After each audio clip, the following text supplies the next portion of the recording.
was thinking about why so many in the radical left participate in speedrunning. The reason is the left's lack of work ethic. Go fast rather than do it right. And, in a Petersonian sense, to elevate the unlearn of sexual archetypes in the marketplace. Fastest Mario.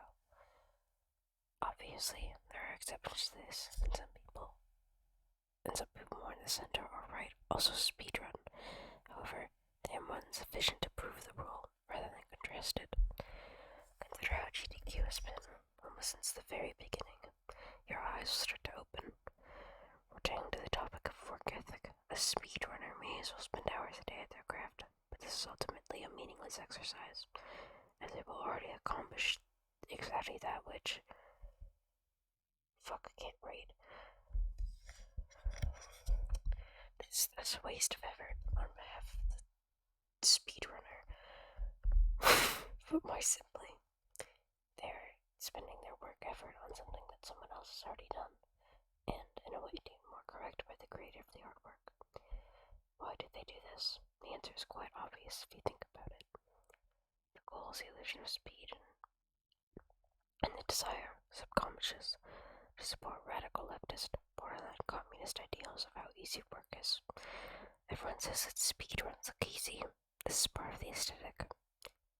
Think about the phrase fully automated luxury communism in the context of speedrunning, and I strongly suspect that things start to click in your mind.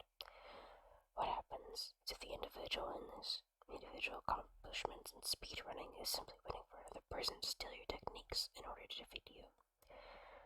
Where is something like intellectual property or patent in this necessarily communitarian process? Now, with a sexual archetype model and speedrunning generally, if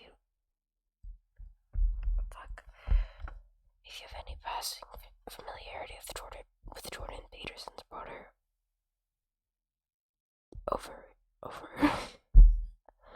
and of Jungian psychology, I can't read.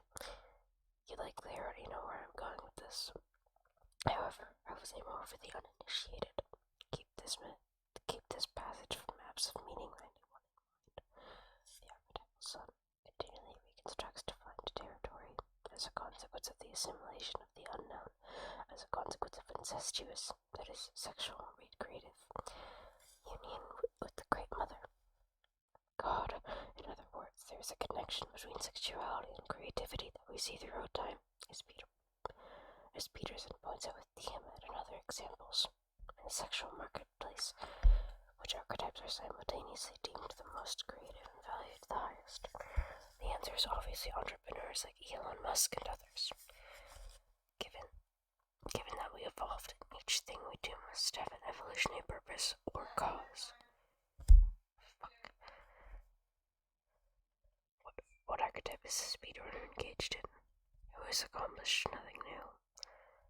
They are aiming to make a new sexual archetype based upon speed rather than doing things right, and refuse ownership of what few innovations they can provide to their own scene, denying creativity within their very own sexual archetype. This is necessarily leftist. The obvious protest to this would be a glitchless 100% run, which in many ways just aim to play the game as intended, but it seems to simply add the element of speed to the equation. The objection is ultimately meaningless when one considers how a game is intended to be played in net by the creators, even when under 100% conditions. There is still time and effort wasted for no reason other than the ones I proposed above. By now, I'm sure I've bothered a number of you and rustled quite a few of your feathers. I'm not saying that speedrunning is bad, but rather that, looking at the topic philosophically, there are more dangerous elements within it. That's all. No, that is all.